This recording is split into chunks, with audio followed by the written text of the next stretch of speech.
നമ്മളിന്ന് all about depreciation ആണ് നമ്മളിന്ന് നോക്കുന്നത്.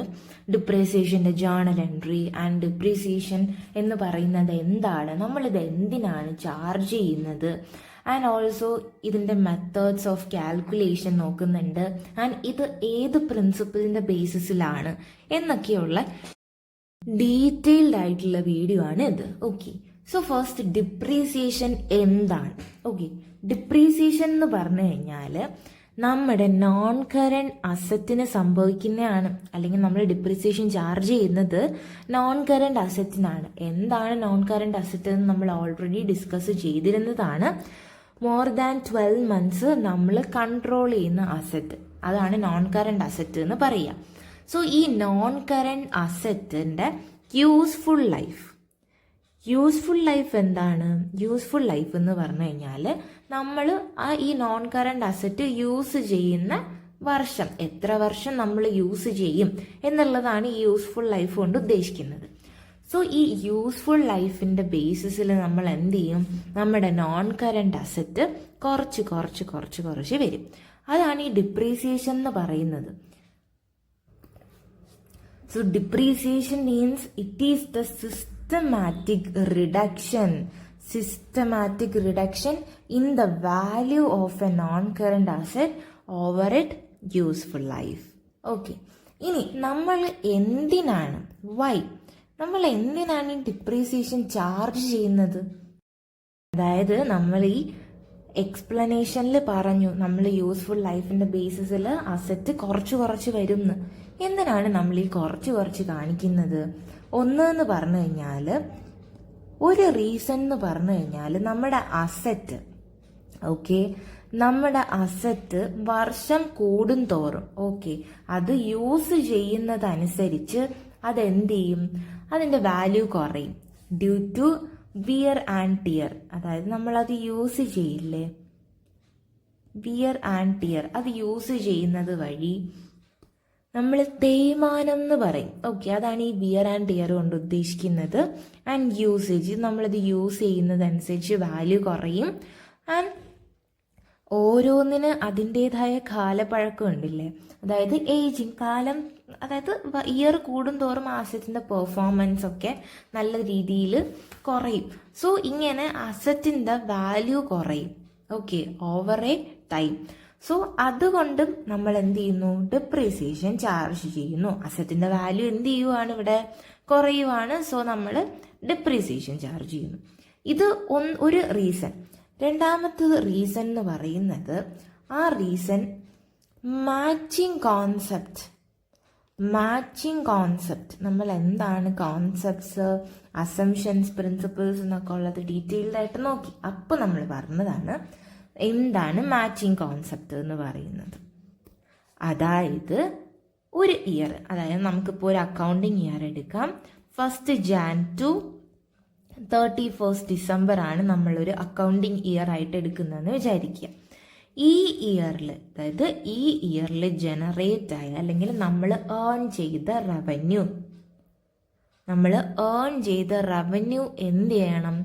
ഈ റവന്യൂ ജനറേറ്റ് ചെയ്യാൻ വേണ്ടിയിട്ട് ഈ റവന്യൂ ജനറേറ്റ് ചെയ്യാൻ വേണ്ടി വന്ന കോസ്റ്റുമായിട്ട് എന്ത് ചെയ്തു പോകണം?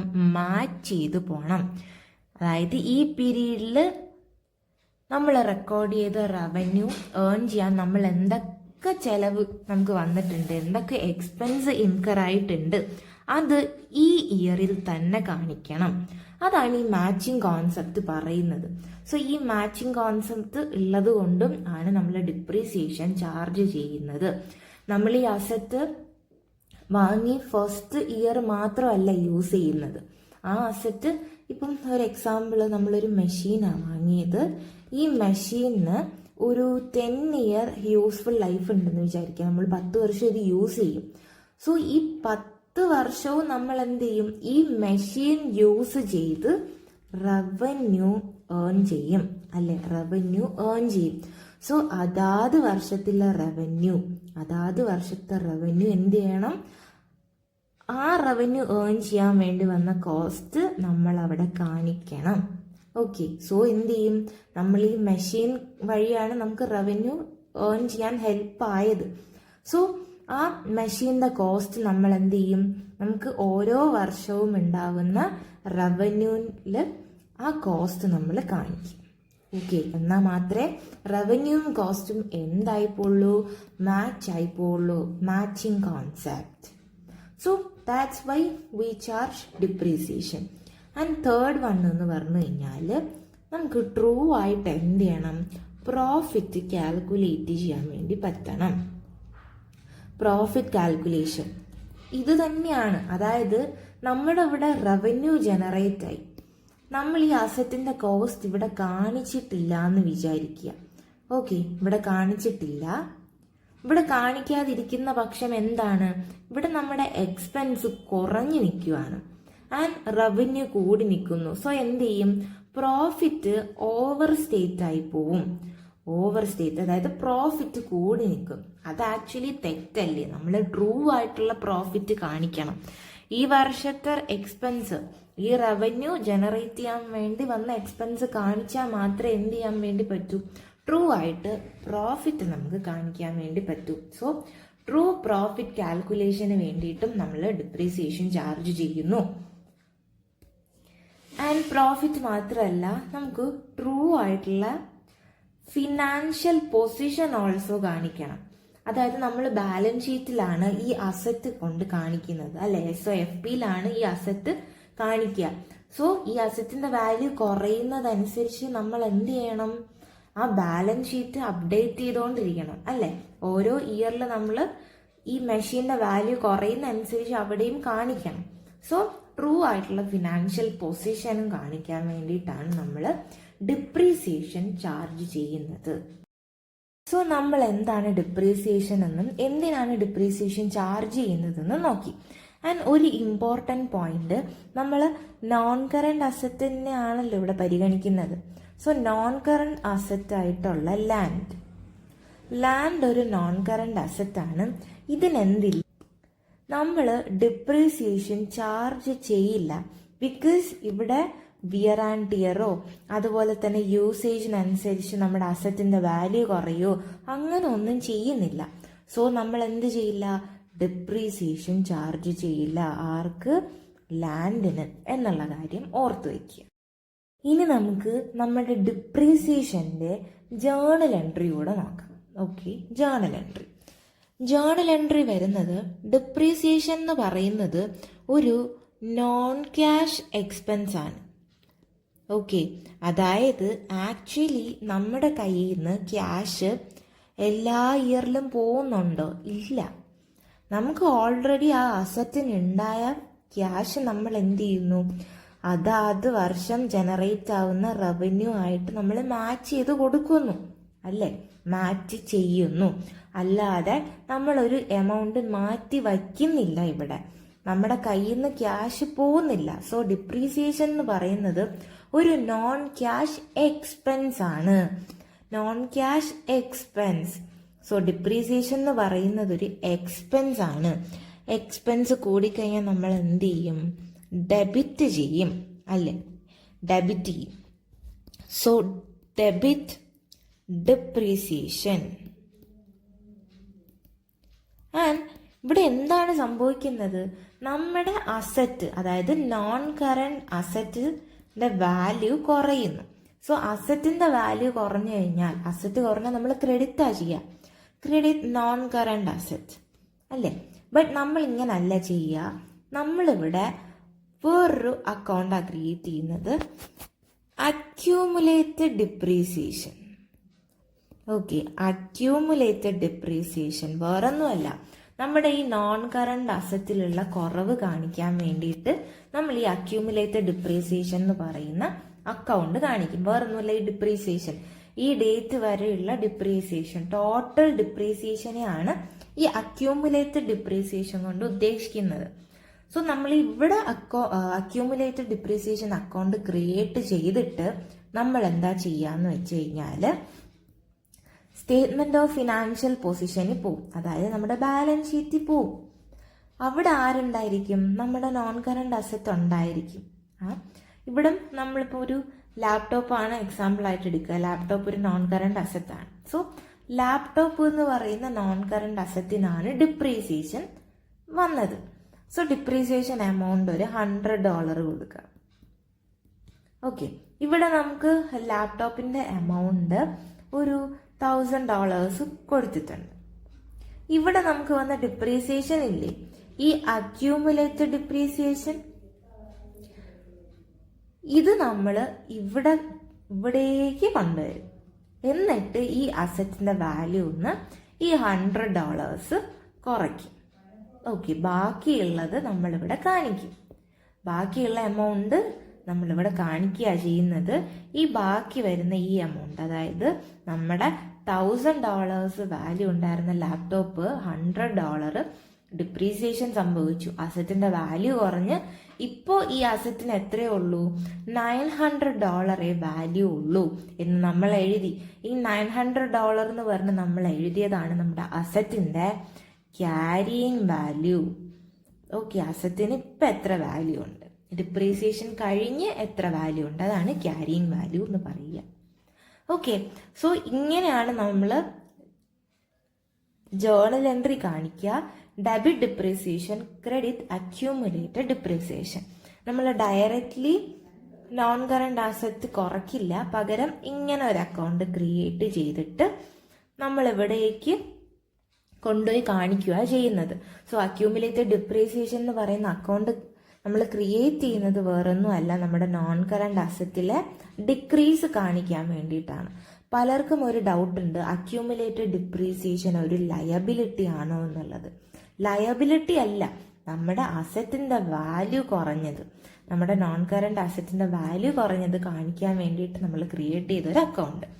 സോ അതാണ് അക്യൂമുലേറ്റഡ് ഡിപ്രീസിയേഷൻ എന്ന് പറയുക. Accumulated depreciation means total depreciation. Okay, so debit depreciation, credit accumulated depreciation, അതാണ് നമ്മുടെ ജേർണൽ എൻട്രി.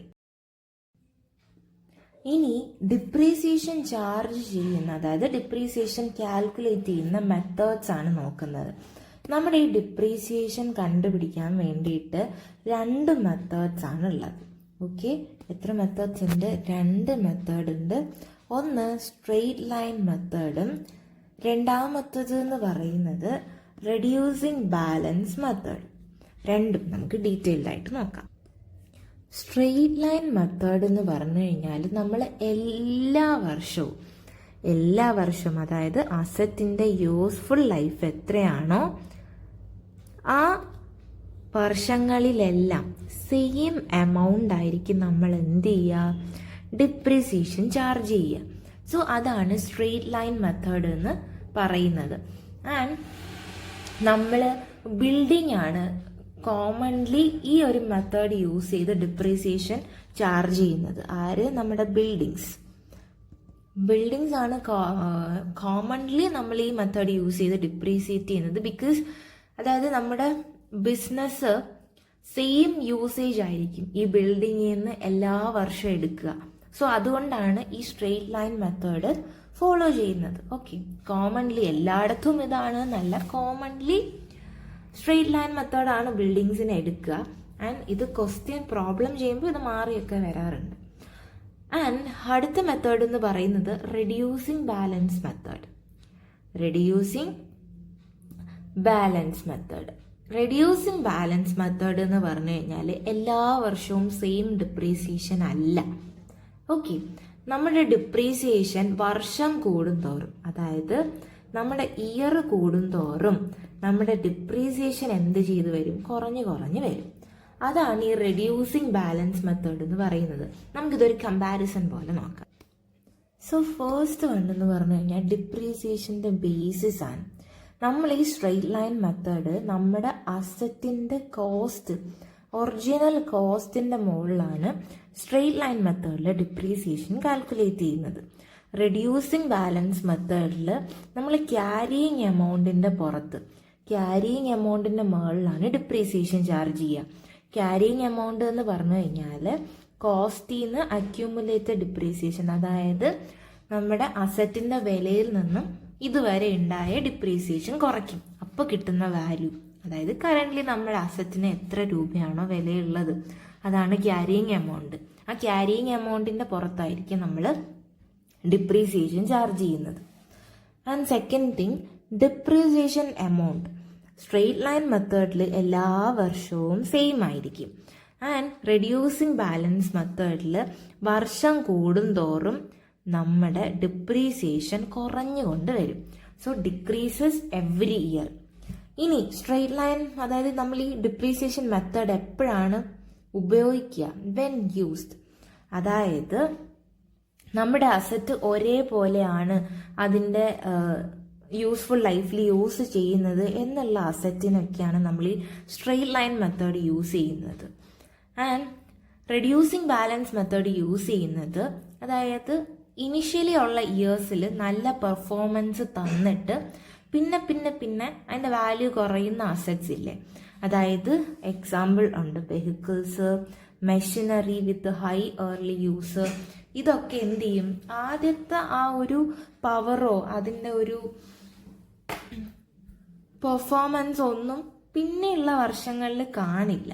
സോ അങ്ങനെ എന്ത് ചെയ്യാറുണ്ട്? നമ്മുടെ അസറ്റിൻ്റെ വാല്യൂ കുറയാറുണ്ട്.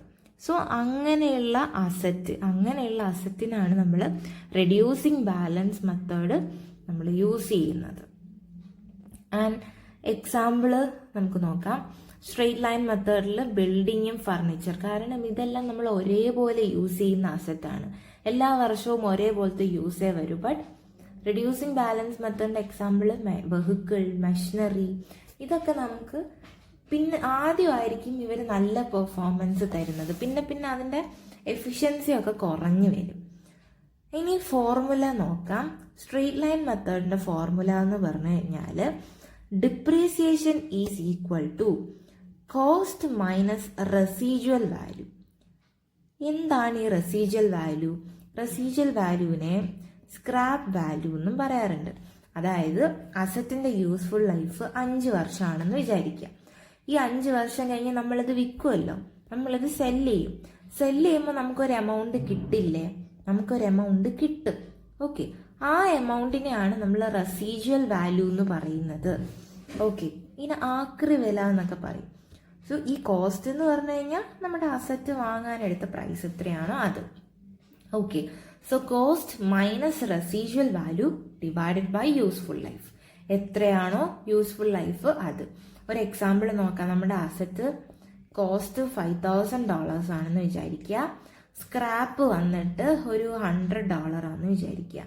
സോ $100 കുറച്ചു, യൂസ്ഫുൾ ലൈഫ് 5. ഇത് സോൾവ് ചെയ്യുമ്പോഴത്തേനും $980 എന്ന് കിട്ടും. സോ ഇതാണ് എന്ത്? നമ്മുടെ ഡിപ്രീസിയേഷൻ എമൗണ്ട്.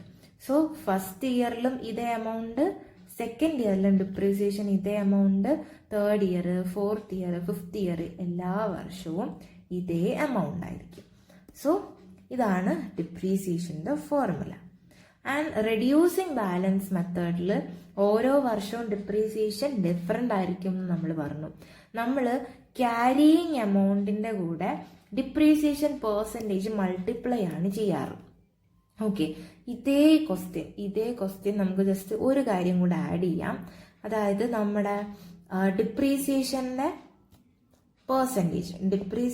പെർസെൻറ്റേജ് നമുക്കൊരു 25% ഇടാം. ഓക്കെ, അതിൻ്റെ ബേസിസിൽ എന്ത് ചെയ്യാം? നമുക്കൊന്ന് ഡിപ്രീസിയേഷൻ കണ്ടു നോക്കാം.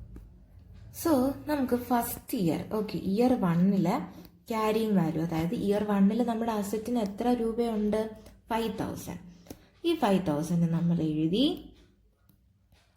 ഇവിടെ നമ്മൾ സ്ക്രാപ്പ് ഒന്നും എടുക്കേണ്ട ആവശ്യമില്ല. നമ്മുടെ ഇക്വേഷൻ എന്താണ്? Depreciation is equal two percentage into carrying amount ആണ്. സോ ഇവിടെ നമ്മൾ സ്ക്രാപ്പ് എന്ന് പറയുന്ന സംഭവം എടുക്കില്ല. ഓക്കെ, ഈ 5,000ന്റെ 25%, 5,000ന്റെ 25% ആണ് ഡിപ്രീസിയേഷൻ. എത്രയാണ്? ഇറ്റ് ഈസ് $1,250 ആണ് ഡിപ്രീസിയേഷൻ വരുന്നത്. ഓക്കെ, നമ്മൾ ഫസ്റ്റ് ഇയർ ഡിപ്രീസിയേഷൻ ചാർജ് ചെയ്തു. ഇനി ഇയർ 2 ക്യാരിയിങ് വാല്യൂ എന്ന് പറഞ്ഞു കഴിഞ്ഞാൽ cost minus accumulated depreciation. Okay, ഇതാണ് ഇവിടെ നമ്മുടെ CV ഓർ കോസ്റ്റ് എന്ന് എഴുതാം ഇവിടെ. സോ ഇവിടെ 5,000 ആയിരുന്നു ഇയർ 1. അതിൽ നിന്ന് നമ്മൾ എന്ത് ചെയ്യുക? 1,250 കുറയ്ക്കുമ്പോഴത്തേനും $3,750 എന്ന് കിട്ടും. സോ രണ്ടാമത്തെ ഇയറിൽ നമ്മുടെ അസറ്റിന്റെ വാല്യൂ ഇത്രയുമാണ്, 3750 ആണ്. സോ ഇനി ഇതിന്റെ പുറത്ത് 3750യുടെ 25% കാണണം. ഇതിന്റെ 25% എന്ന് പറഞ്ഞു കഴിഞ്ഞാൽ 937.5 ആണ് ഡിപ്രീസിയേഷൻ വരുന്നത്.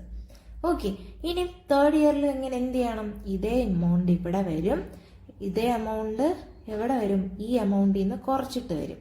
ഈ 3750 ഈ എമൗണ്ട് കുറച്ചിട്ടുള്ള എമൗണ്ട് ഇവിടെ എഴുതും. ദെൻ അതിന്റെ ഡിപ്രീസിയേഷൻ കാണും. ഇങ്ങനെ നമ്മൾ 5 വർഷത്തേക്കും ഡിപ്രീസിയേഷൻ കാണും. ഇവിടെ എന്തിന്റെ ബേസിസിലാണ്? ക്യാരിയിങ് വാല്യൂവിന്റെ ബേസിസിൽ. സോ ഇതാണ് നമ്മുടെ റെഡ്യൂസിങ് ബാലൻസ് മെത്തേഡ് എന്ന് പറയുന്നത്. ഇനി അക്കൗണ്ടിങ് എഫക്റ്റ് നോക്കാം.